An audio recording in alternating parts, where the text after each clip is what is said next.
Which we got? Okay, which chapter were we on last week? Sorry, I have to put this here. Exodus. Exit. Okay. Exodus 14, Exodus 15. 14, 15, no idea.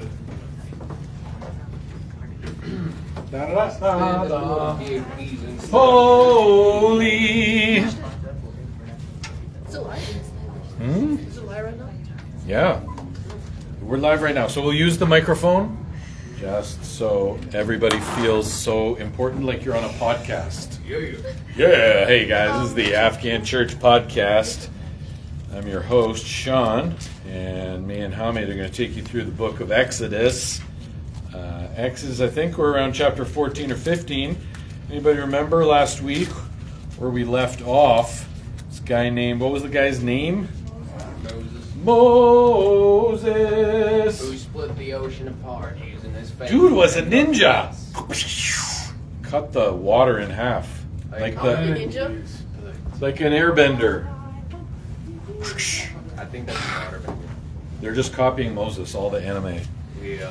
So we sang this song in chapter 15, the hooray, I will sing unto the Lord for he has triumphed gloriously. Right? They sang a great song and then they all sacrificed their children.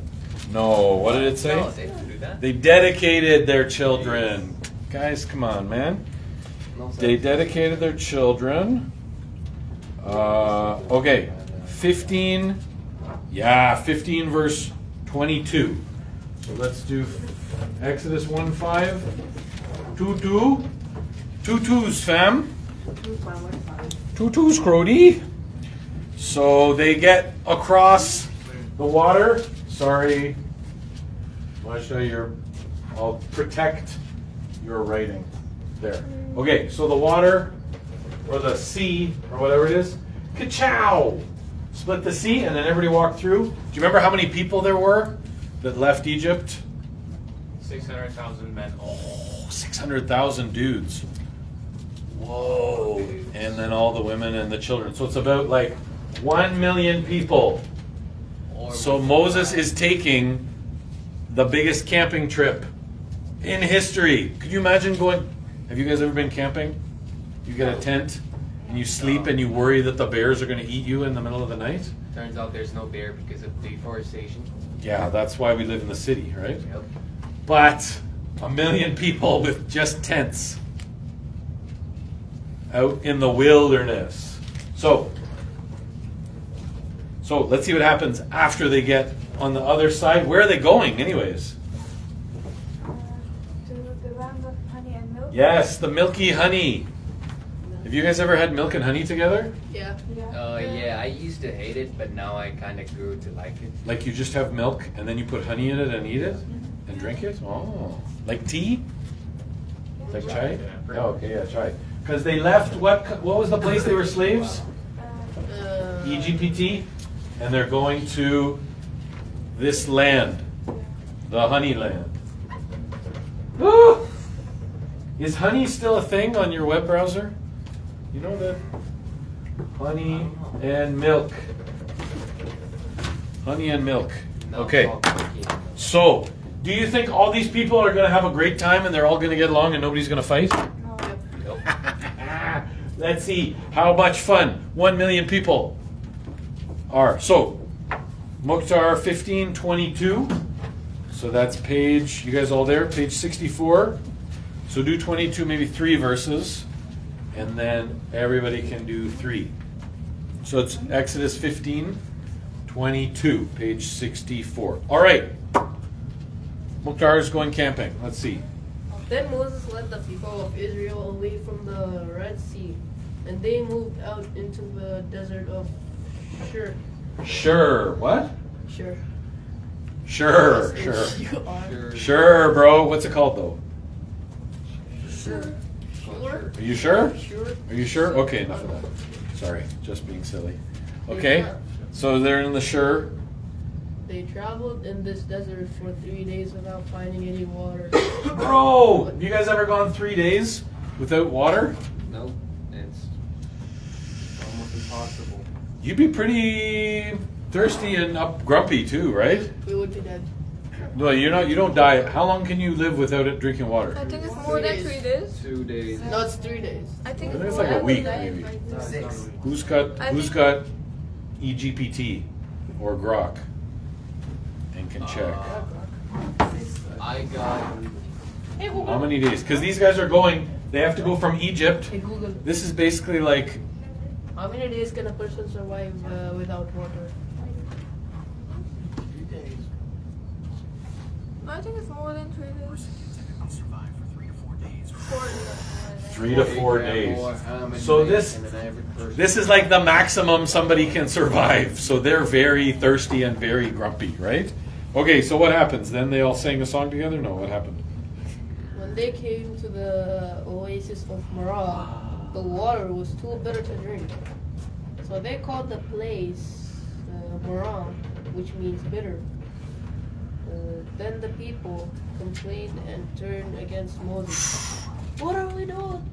What are we going tell to them. drink? Yeah, imagine how thirsty you'd be. You finally find water, and what does it say? It's too bitter to drink.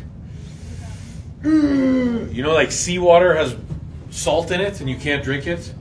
It's like, oh, sometimes you get so thirsty. So it's bitter to drink. So they started yelling. So just be so angry now. They demanded. So Moses cried out to the Lord for help, and the Lord showed him a piece of wood. Moses threw it into the water, and this made the water good to drink. Whoa. So this is a good thing to do, right? Everybody's following you. Moses is the leader, right? So he has to have a plan of what he's supposed to do. And what's he going to do? He cried to the Lord. So it's okay if you don't know what to do and you haven't drank water to say, God, Lord, what do I do? That's okay. You're not you're not weak. You just, what are we supposed to do? How could Moses have come up with this idea to do what? This place is called Mara or something? Marrakesh. No, Maradona. So, and then, what did he say to do? Go take the... It was that the Lord said. Take the piece of wood, and then you throw it at Imran, and if it bounces, then everybody gets water. Where's the No? stick? No. What does it say? What did he have to do with the stick? Moses is doing a lot of stuff with his staff, right? At the very beginning, remember the first thing he did? He threw it down, and it turned into a snake, right? Then he takes it and he hits the water.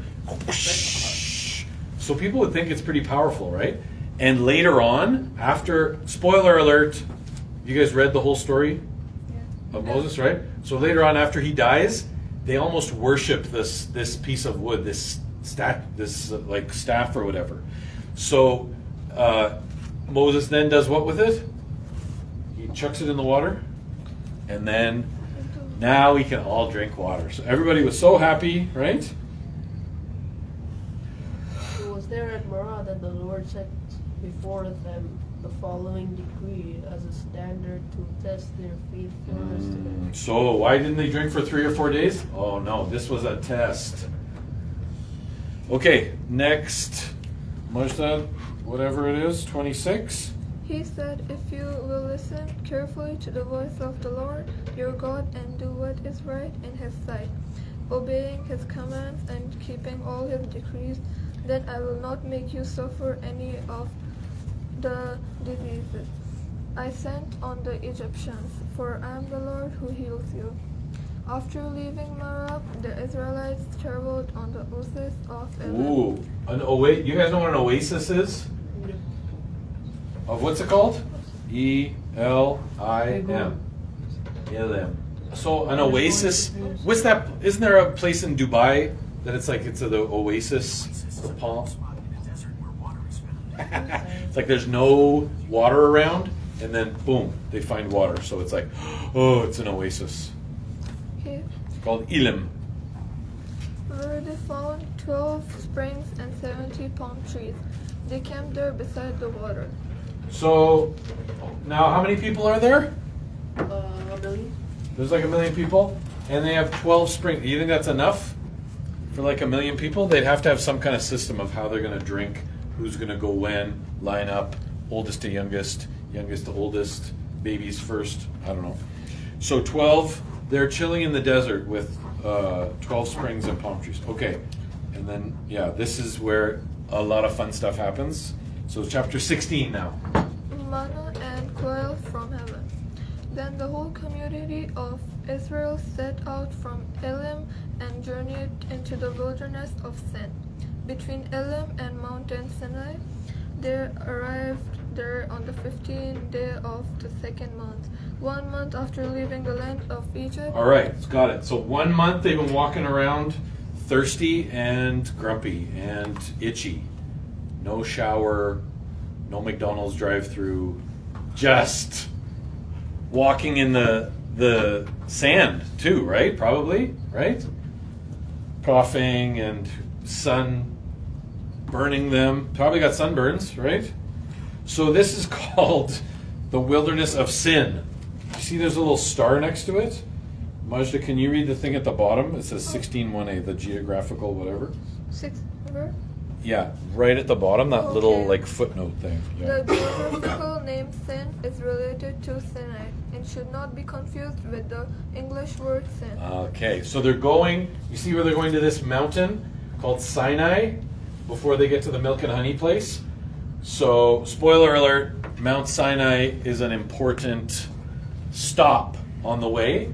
So the whole region is called Sin. So it's like Sinai, whatever. So fun fact, I went to this place when I was in Jordan, and you get there and you look and it's just like desert and a mountain. It's like there's nothing there, you know, maybe some roads. So they're there on the 15th day. Okay, and then did you do 3? I guess? I need to, okay. If only the Lord had killed us back in Egypt, they mourned. There we sat around pots filled with meat and ate all the bread we wanted. But now you have brought us into this wilderness to starve us all to death. Man, so people are upset because they've been walking around for a month. They're complaining. What does Moses do? What do you think he's going to do next? Listen to God. Cried out to God. Ah, help! I don't know what I'm doing. Help me. So that's a good thing to do. Okay, let's see Fanus if that's what he does. Then the Lord said to Moses, "Look, I'm going to rain down food from heaven." What? for you. Food from heaven? Each day the people can go out and pick up as much food as they need for that day. I will test them in this to see whether or not they will follow my instruction. On the 6th day, they will gather food and then they prepare it. There will be twice as much as usual. So Moses and Aaron said to all the people of Israel, "By evening you will realize it was the Lord who brought you out of the land of Egypt. In the morning you will see the glory of the Lord, because he said, heard your complaints, which are against him, not against us." Yeah, so that's important. You guys, it's difficult. You're all grumpy.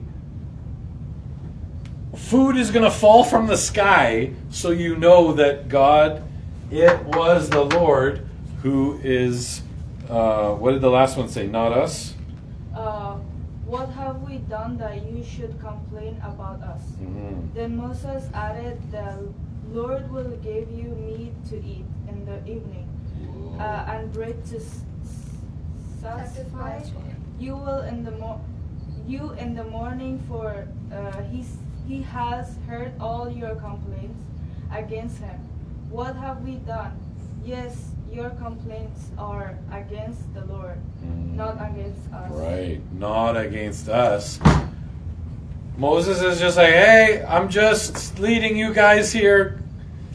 The complaints, don't complain against God. So, Medi verse 9 then. Moses said to Aaron. Then Moses said to Aaron, "Announce this to the entire community of Israel. Present yourselves before the Lord, for he has heard your complaint." And as Aaron spoke to the whole community of Israel, they looked out towards the wilderness. There they could see the awesome glory of the Lord in the cloud. Now, when did that happen before? Do you remember when the cloud, and at nighttime, they were following the cloud when they were leaving Egypt, right? So sometimes God would show up and be like, "Over here, guys," and then they'd see this cloud, this kind of like glowing fire cloud kind of thing. So that's, God does show up even when things are really, really bad. And so that now the fun part, they saw the cloud. Okay, then 12 or 11 or 13? No, 11. Yeah.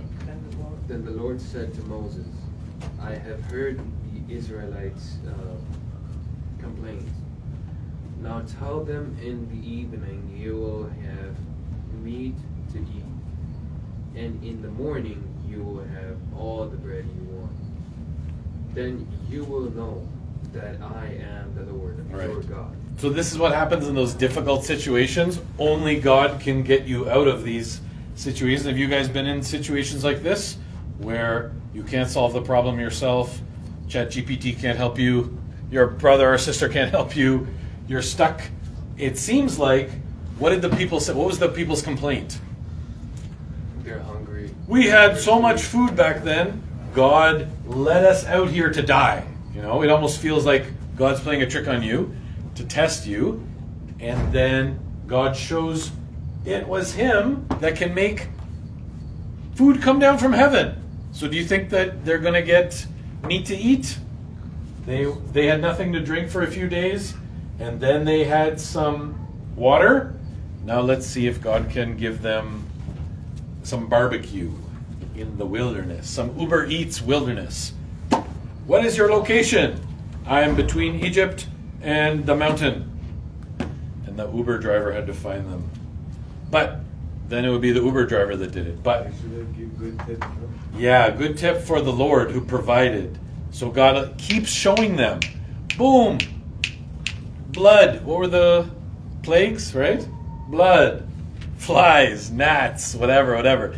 These guys are seeing all this stuff, so they'll know it was God that did it. They didn't do it because of their own power.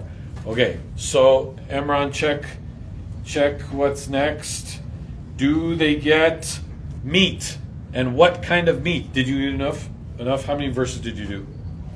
You good? You're good? Okay. So Emron, let's see what kind of meat they get. 13.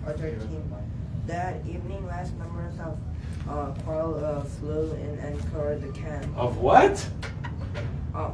What is quail? Quail? Quail. Yeah. You know what quail is? Okay, they're I think done. it's a type of fish. You know what quail is? It's like a little bit, it's like a chicken, kind of. So I think they're finished. So how about this? Before next week, try to eat some quail and see what it tastes like. Go to your parents or go to the grocery store and say, "What is this quail food?" and see if it's good. Don't just look it up. Go and ask. Say, "Jawad, find some quail at your store," or go back to Cousins, get some quail and see if it's good, if it tastes good or what. Okay? So that's the first stage of the big Moses camping trip. So Emron prayed at the beginning, so girls should pray at the end. And since maybe Majda was talking, maybe Bahashta should pray because, it's your sister. And yeah, just short. May God bless our week, and hopefully we get to bring all of us gather together and learn new things. Amen. Amen. See you next week.